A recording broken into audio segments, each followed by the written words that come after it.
On the morning of my daughter's wedding, I woke up with my head completely bare.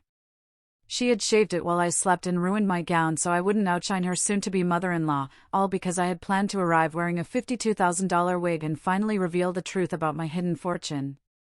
I'm glad you're here to hear this story.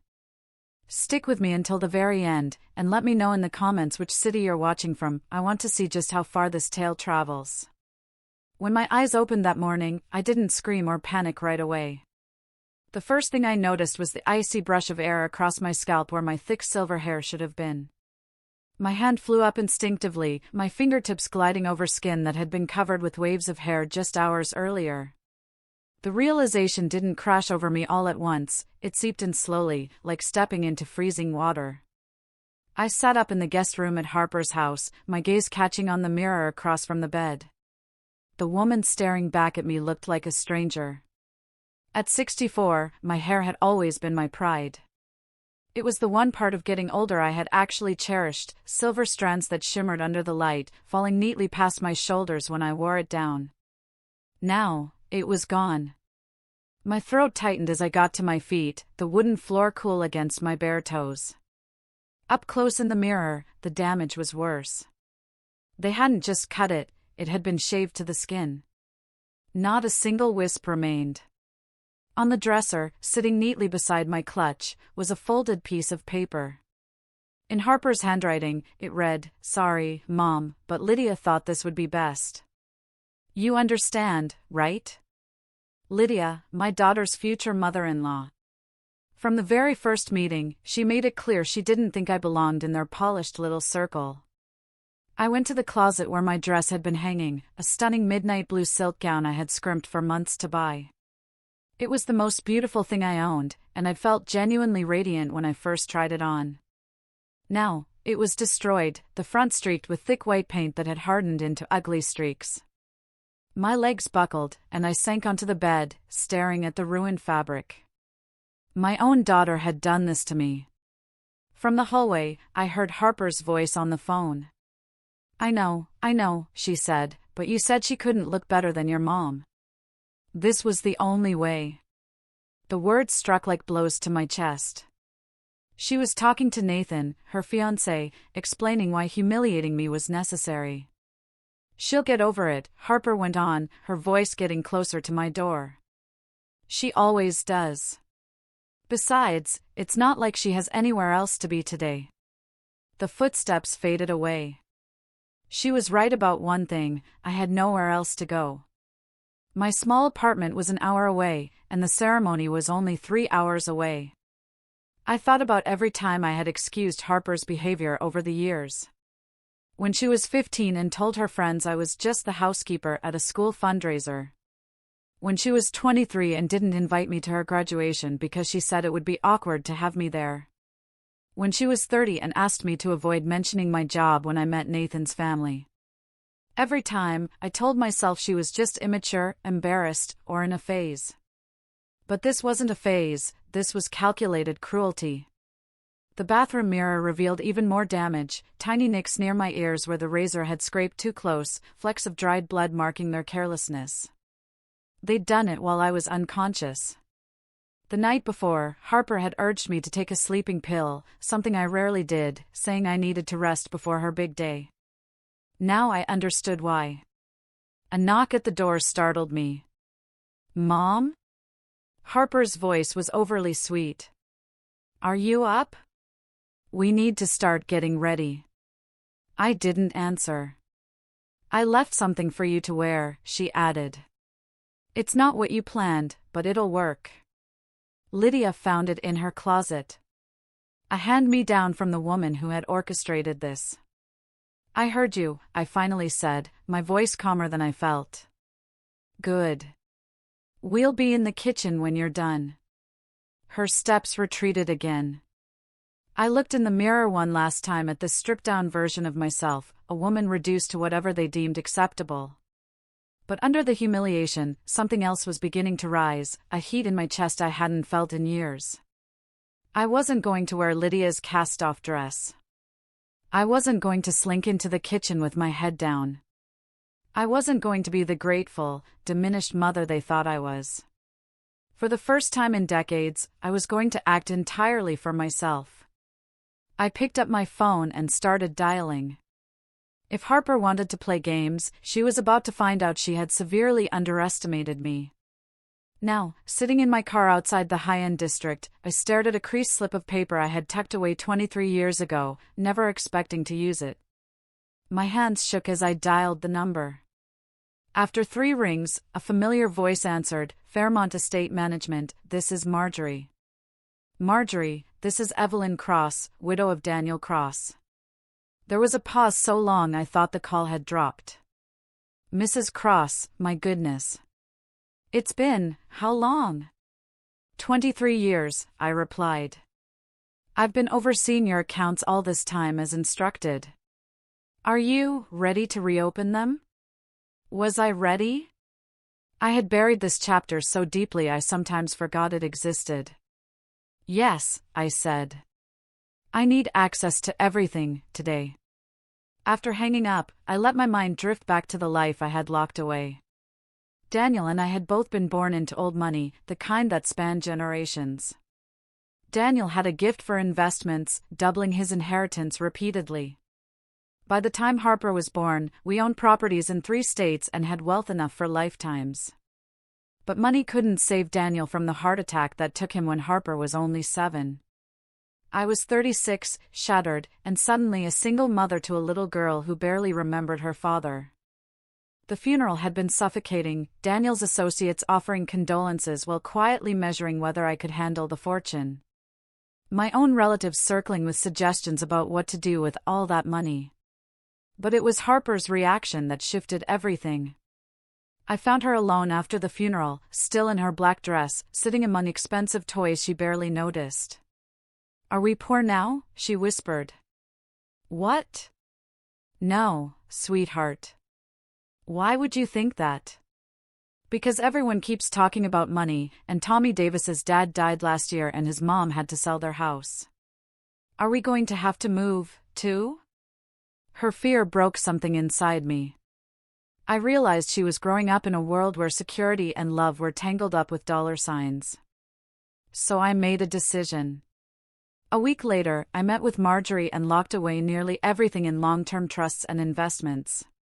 I kept only enough to live modestly, a small home in a middle-class neighborhood, money for needs and small joys, but nothing that screamed wealth. "Are you certain?" Marjorie asked. "Your daughter will inherit it all eventually, but until then, you'll live very differently." "That's the point," I told her.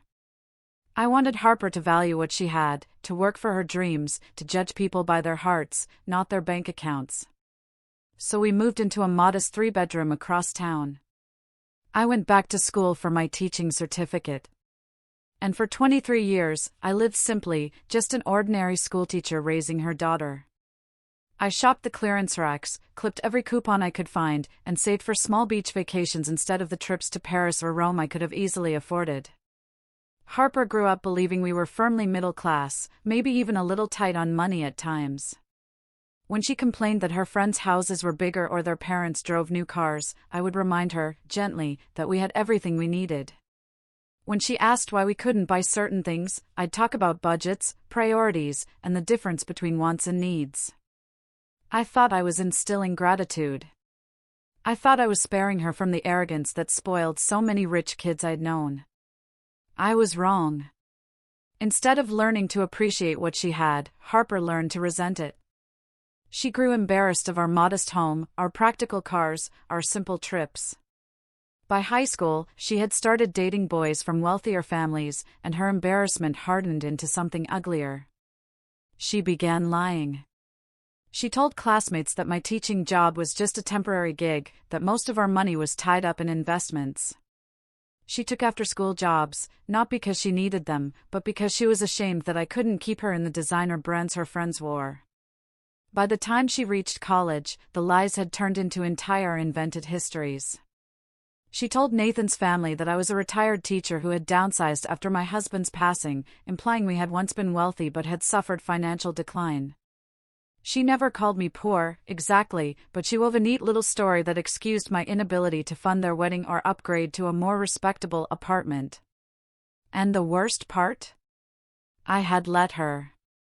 Every time Harper recoiled from our life, I quietly swallowed the hurt.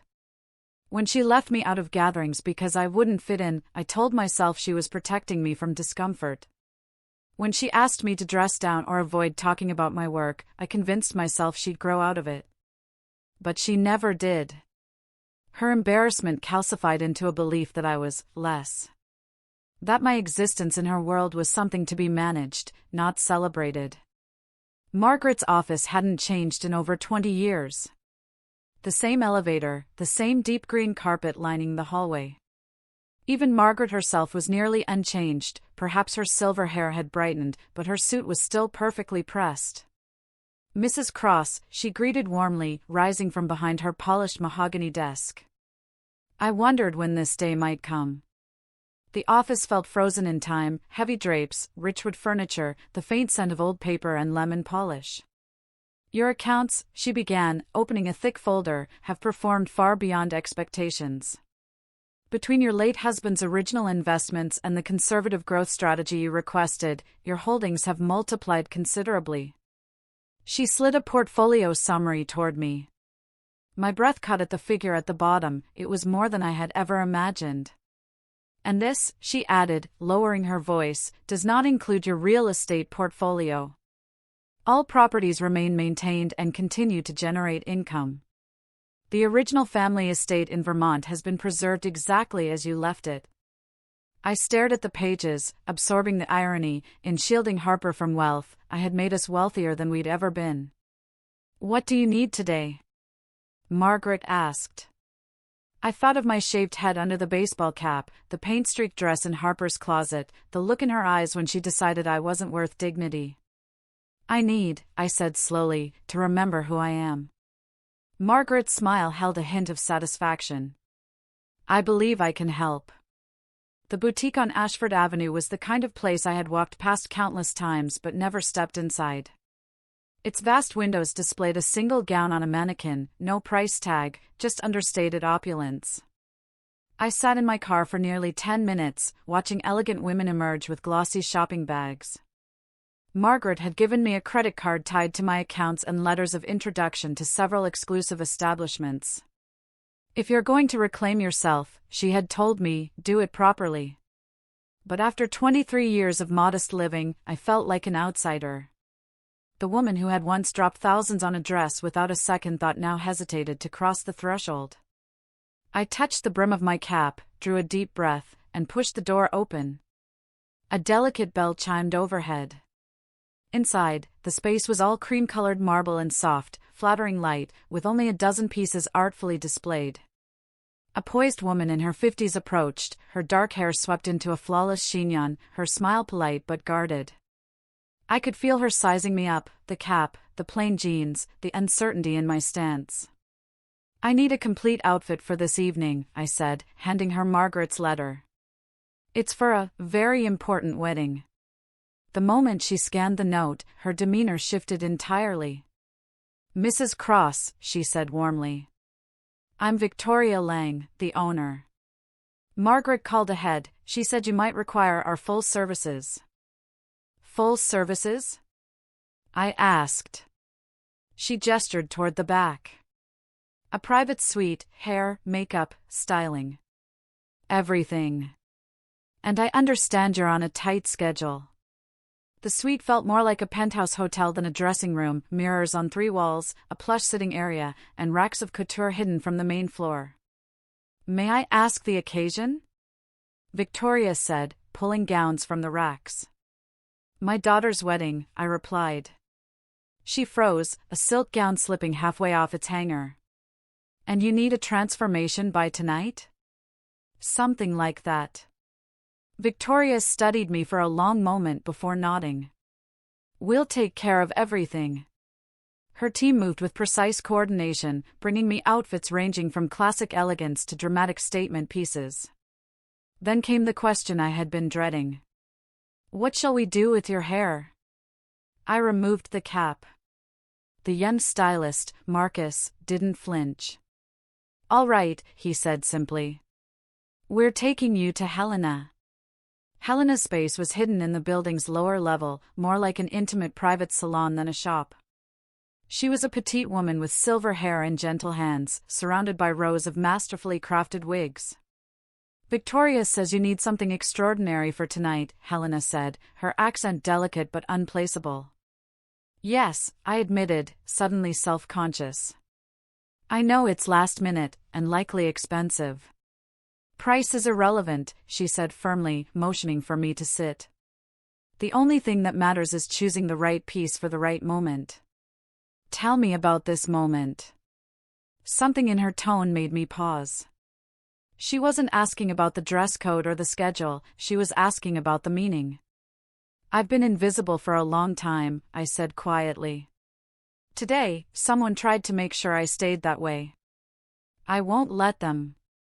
Helena's fingers examined my scalp gently. "The wounds will heal," she said matter-of-factly. "But your spirit, that requires more than time." "How long since you were truly seen?" The question hit deeper than I expected. When was the last time someone had seen Evelyn Cross, not just Harper's mom or the kindly teacher from the elementary school? 23 years, I whispered. Her gaze met mine in the mirror. "Then we have work to do." What she unveiled next made my breath catch. It wasn't merely a wig, it was artistry. Fine human hair, a luminous silver blonde more vibrant than my natural shade had ever been. When she set it on my head and began to style, the reflection staring back at me looked almost unfamiliar. "This piece," Helena said softly, "was created for a woman very much like you." "She never returned for it," Helena murmured. "Her own daughter told her she didn't deserve to feel that beautiful." I stared at my reflection. The woman in the mirror was someone I recognized from years ago, confident, poised, and undeniably worth noticing. "How much?" I asked. Helena named a number that made me blink. $52,000, she said evenly. "It's handcrafted. Every strand is placed by hand. With proper care, it will last for years, and no one will ever suspect it's not your own hair." Then she met my eyes. "More importantly, it will remind you of who you are every single time you see yourself." I thought of my accounts, of the decades I had denied myself even small luxuries, of Harper's smug little note, "Sorry, Mom, but Lydia thought this would be better." "I'll take it," I said. 2 hours later, I stood in Victoria's private suite, staring at the woman in the mirror. The wig was flawless, styled in soft, elegant waves that framed my face perfectly. Victoria had chosen a gown of deep sapphire silk, accented with understated beading that caught the light only when I moved. It was luxury that whispered rather than shouted. "The jewelry?" Victoria asked, holding out several glittering options. "I have something," I said, reaching into my purse for a small velvet box I hadn't opened in over 20 years. Inside lay my grandmother's pearls, a simple strand that had passed through 4 generations. When I fastened them around my neck, the transformation was complete. "Mrs. Cross," Victoria said softly, "you look extraordinary." I studied myself in the 3-way mirror. The woman gazing back was one who belonged in refined spaces, who didn't need to announce her worth, she carried it in her posture. My phone buzzed. A text from Harper, "Where are you? The wedding starts in an hour. You're supposed to be here getting ready." I looked from the message to my reflection and back. For 23 years, I had answered every call, met every demand, and shrunk myself smaller and smaller until I was nearly invisible. "Not today."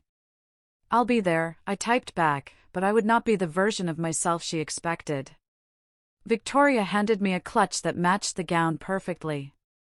"One more thing," she said, offering a compact mirror. "Remember this. Remember how it feels to honor yourself." I looked into the little mirror, at the woman I had buried for over 2 decades. "I won't forget," I promised. Walking to my car, I felt eyes on me, not the cruel stares of judgment, but the quiet acknowledgement reserved for someone who commands respect. I had forgotten what that felt like. Another buzz. This time, a message from Lydia: "Dear Evelyn, I hope you realize everything we did today was for the good of the family. A mother sometimes must sacrifice for her daughter's happiness." I read it twice, then deleted it without responding. Lydia was about to learn this mother was done sacrificing. The country club's parking lot was lined with luxury cars, each worth more than I had pretended to earn in a year as a teacher. I lingered in my modest sedan, watching guests in tailored suits and glittering gowns make their way toward the entrance. Through the clubhouse windows, I could see the ceremony set up on the back lawn, rows of white chairs facing an arch dripping with blooms that likely cost more than someone's yearly rent. Every detail screamed Lydia's influence. I checked my reflection one last time in the rearview mirror. The woman looking back was still a shock, polished, radiant, composed. The wig caught the fading sunlight in subtle silver-gold highlights. I stepped out, clutch in hand, and walked into the lobby. Conversations dimmed slightly, replaced by that ripple of attention when people notice someone unexpected. "Evelyn?" I turned to find Janet Ellis, a face from Harper's school days. Her expression was stunned. Wow. I almost didn't recognize you. You look absolutely stunning." "Thank you," I said simply, resisting the old urge to deflect with a self-deprecating remark. "Is that a new hairstyle?" "It's gorgeous." "Something like that," I replied, touching the waves lightly. More eyes followed me now, curious, assessing. The quiet pause of conversations as I passed reminded me of a world I once navigated with ease. "Mrs. Cross."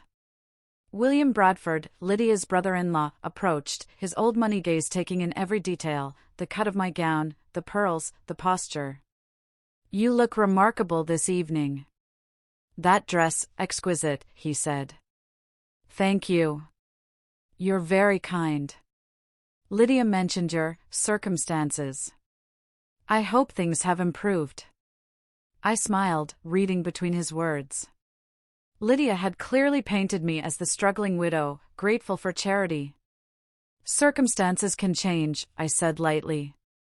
"Sometimes in ways no one expects." Before he could reply, the coordinator began ushering people to their seats. And there she was, Lydia, resplendent in champagne satin, her jewelry heavy but tasteful, every inch the society matron she fancied herself to be. But when her gaze landed on me, the mask slipped, first confusion, then recognition, and finally, panic. She moved toward me, voice smooth but eyes sharp. "Evelyn. You look different." "Thank you, Lydia. You look lovely as well. The flowers are beautiful." Her eyes searched my face, clearly unsettled. She couldn't see the shaved head beneath the wig, but she saw enough to know something was amiss. "That dress, very expensive looking," she said finally. "It's suitable for the occasion," I replied, using the quiet language of old wealth she'd understand. Her lips tightened. "I wasn't sure you'd come after this morning's incident." "Incident?" "Well, you seemed upset about the dress situation. Harper worried you might feel uncomfortable attending." The gall of it almost made me laugh. They had shaved my head and destroyed my gown, and now she framed it as me being overly sensitive. "I'm exactly where I belong," I said evenly. "At my daughter's wedding." Before she could answer, I heard a stir near the back. Harper was approaching, still in her pre-ceremony clothes, but clearly rattled. She stopped dead when she saw me, her mouth falling open. "Mom," it was barely a whisper. Her eyes darted over me, trying to reconcile this version of me with the humiliated woman she'd left behind hours earlier. "You look beautiful, sweetheart," I said. What? How did you?" She stumbled over the words, conscious of the people watching. "Where did you get that dress?" "I went shopping." "Shopping? But you said you couldn't." She stopped herself, glancing at the onlookers. "Circumstances change," I repeated to Harper, letting the words hang in the air just long enough to make both her and Lydia shift uncomfortably. Lydia took a step closer, her voice dropping. Evelyn, perhaps we should speak privately later. The ceremony is starting soon. Of course, I said smoothly. I should take my seat. I began to walk away, but Harper caught my arm. Mom, wait. We'll talk after the ceremony, sweetheart. This is your day. Panic flickered in her eyes. The version of me she had built for Nathan's family, the struggling single mother, humble and grateful for their charity, was unraveling before her. The woman standing in front of her now, in a couture gown and $50,000 hair, was not someone to be quietly managed. Mrs. Cross. Nathan himself approached, looking sharp in his tuxedo but clearly confused. He extended a hand. Nathan, congratulations, I said warmly. I'm happy for both of you. He shook my hand, his eyes scanning me from head to toe. You look incredible. Very different. Thank you. I felt like celebrating. I'm sorry, but I have to ask, your hair color is amazing. Did you just have it done? I touched the soft waves, resisting a smile. Something like that. Lydia appeared at his elbow, her composure tight. Darling, you need to get into position. The ceremony's about to begin. But Nathan's gaze lingered. I have to say, Mrs. Cross, you look like a completely different person from this morning. This morning? I asked lightly, tilting my head. Nathan frowned. Well, Harper said you'd had an incident with your hair and dress. That you were upset and might not make it to the wedding. I glanced at Harper. Her face had gone from pale to crimson. Around us, several guests stopped pretending not to listen. Oh, that, I said airily. It worked out perfectly in the end. Sometimes a setback is really an opportunity in disguise. Lydia's sharp glance toward Harper told me she was already regretting how many versions of the story had been told. Well, I said, glancing at my watch, I'll let you finish your preparations. I'll find my seat. I walked away, feeling their eyes on my back. Behind me, I caught Lydia's low, urgent whisper, what exactly did you tell him about this morning? My place card was not at the family tables, but several rows back with distant relatives and family friends, a small, petty snub that would have stung hours ago but barely touched me now. The woman next to me leaned in. Forgive me, but you look absolutely radiant. That hairstyle is perfection. Thank you, I said, smoothing the silk of my gown. I feel quite myself tonight. And for the first time in 23 years, that was completely true. The ceremony was beautiful. Harper looked stunning walking down the aisle, though she kept glancing at me with an expression she couldn't quite hide. Nathan looked like a man seeing his bride for the first time in a dream. For a moment, I let myself enjoy the scene. When the officiant asked if anyone objected, Lydia turned to me, as though she half expected I might stand up and derail the whole affair. I smiled back, serene. The real game began at the reception. The ballroom glowed under crystal chandeliers, tables dressed in ivory silk, centerpieces dripping with white roses and gold accents. It was the sort of event staged for society pages, a perfect display of Lydia's taste and ambition. I was seated at table 14, far from the spotlight, but with a clear view of everything. My tablemates were polite, vaguely remembering me from Harper's childhood. Evelyn, dear, you look marvelous, said Martha Green, an old friend of Lydia's. That dress is simply divine. Thank you, Martha. Yes, it's new. Well, it suits you beautifully. Across the room, Lydia was holding court, though her posture seemed less certain than usual.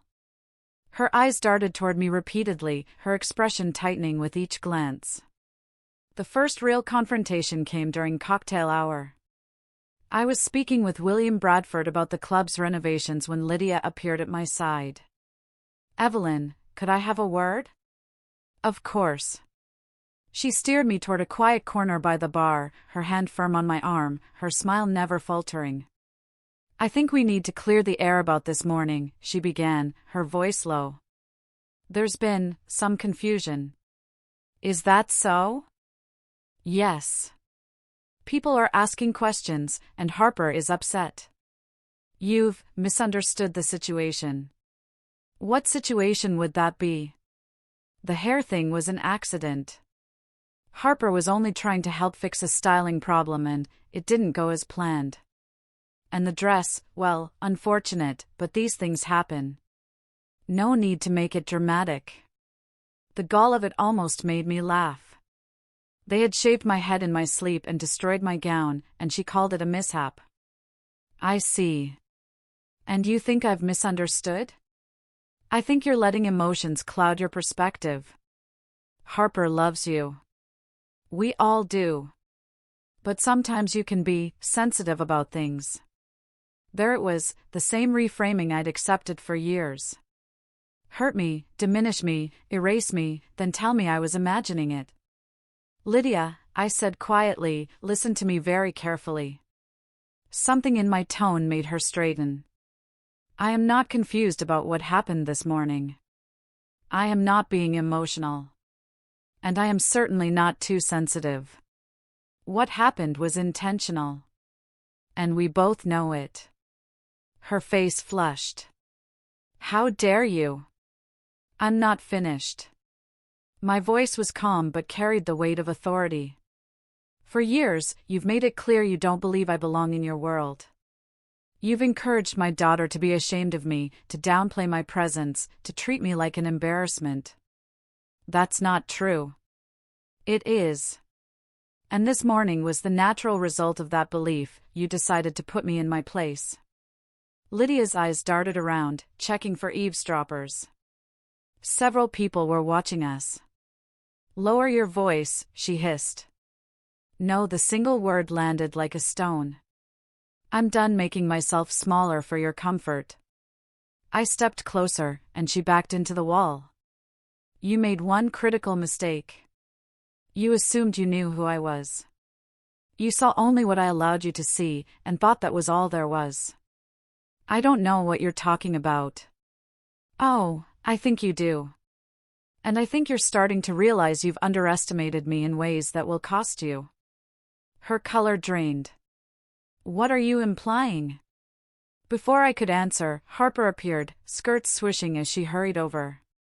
What's going on? She demanded, glancing between us. Just a conversation, I said pleasantly. Mom, people are staring. You're making a scene. There it was again, my fault for reacting, not theirs for acting. Am I? I'm merely discussing this morning with the person who arranged it. Harper went pale. You don't need to talk about that here. Here? I'm speaking directly to the source. Mom, please. Not tonight. For the first time, I heard something in her tone I'd never heard before, fear. You're right, I said finally. Tonight should be about celebration. No unpleasantness. Relief softened their shoulders. But then I added, still. I think it's time a few truths came to light. Fear flickered back into Harper's eyes. What truth? I looked at my daughter, the person I had sacrificed so much for, who had grown up thinking I was a source of embarrassment, and I knew the decision I'd been inching toward for over 2 decades had finally arrived. The truth about who I really am. Through dinner, while the speeches rolled on, I caught Harper and Lydia exchanging tense glances across the table. They could feel something had shifted, but they didn't yet know what I was about to do. When the microphone was passed to Lydia for the mother of the bride's speech, a role that should have been mine, I rose to my feet. Excuse me, I said, my voice steady and carrying easily across the ballroom. It seems there's been a small oversight. The chatter died instantly. 200 heads turned toward me. I'm Evelyn Cross, Harper's mother. And I'd like to say a few words about my daughter. Lydia's head shook in a frantic, tiny motion. Harper went pale. But the microphone was already in my hand, and I could feel the weight of every eye on me. 23 years ago, I made a choice that I believed would give my daughter the best life possible. I chose a modest existence over luxury. I wanted to teach her that a person's worth isn't measured by their wealth, but by their character. I paused, letting the words land. At the main table, some brows furrowed, unsure where I was headed. I wanted Harper to grow up understanding hard work, compassion, and the beauty of a simple life. So I let people believe things about my circumstances that weren't entirely true. I thought I was protecting her from the entitlement that ruins so many young people. I could see Harper's expression shifting, realization dawning, panic following. But when you hide who you are for too long, I continued, people stop treating you with the respect you deserve. They don't just see you as different, they begin to see you as less. I met Lydia's gaze, then Harper's. Tonight, I decided it's time to stop hiding. Time to tell the truth. The room was silent, even the servers had stopped moving. Harper, you are my greatest joy. Every decision I made was for you. But in sheltering you from wealth, I allowed you to grow ashamed of me. That was my mistake. And it ends now.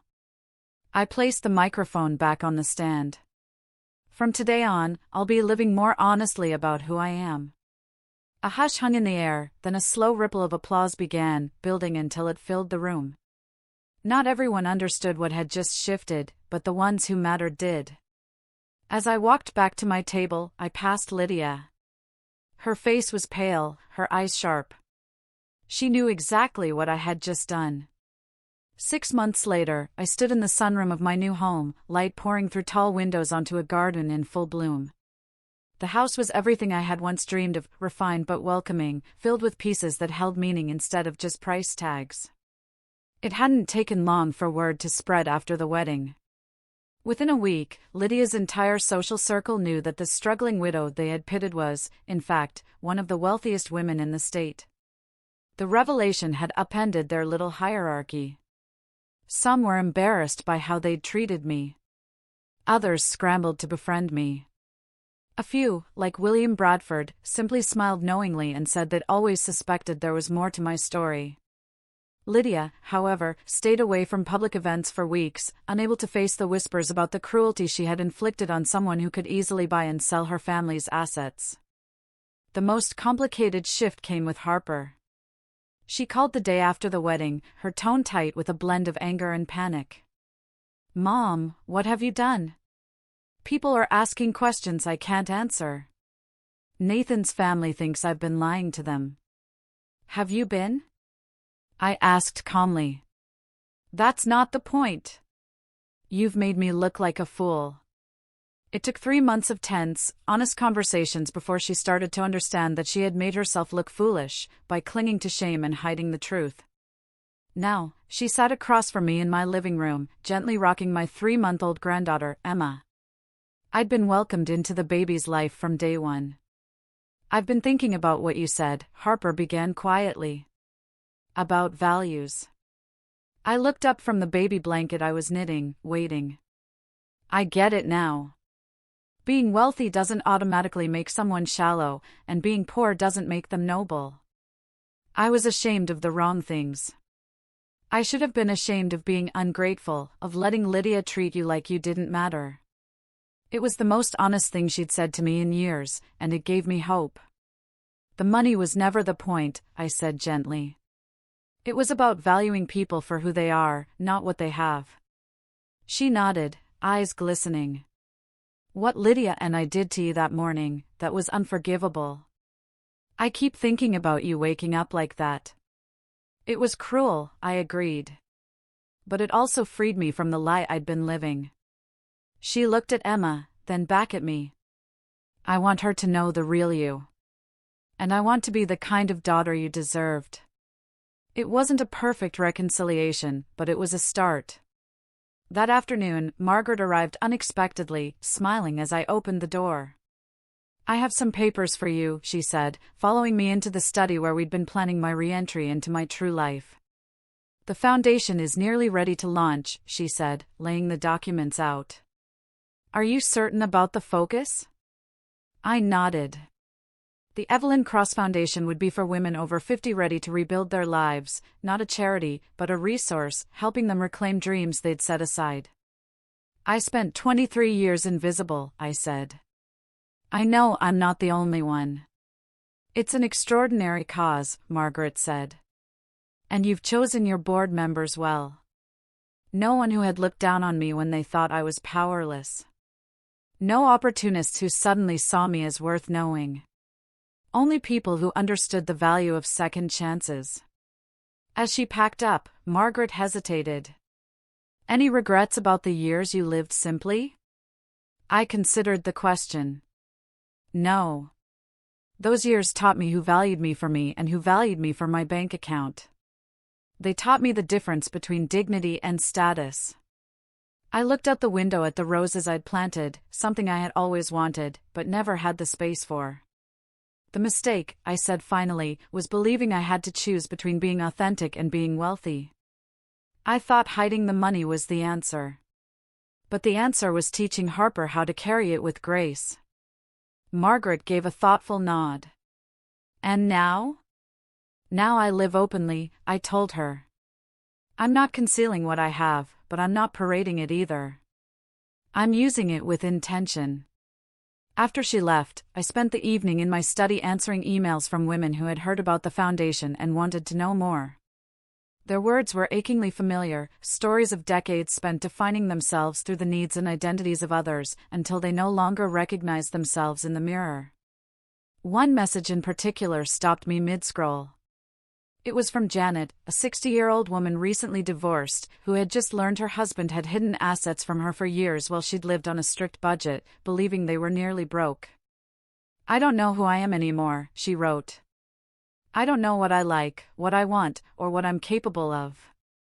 I've been playing a part for so long, I've forgotten the woman underneath. I knew that feeling to my bones. As I began drafting my reply, my phone rang. The caller ID made me pause. Lydia. I hadn't spoken to her in months. I hesitated, then answered. Lydia. Her voice was measured, formal. Evelyn. I hope I'm not interrupting. What is it? I wanted to apologize. The words hung in the air. Lydia Bradford did not apologize easily, if ever.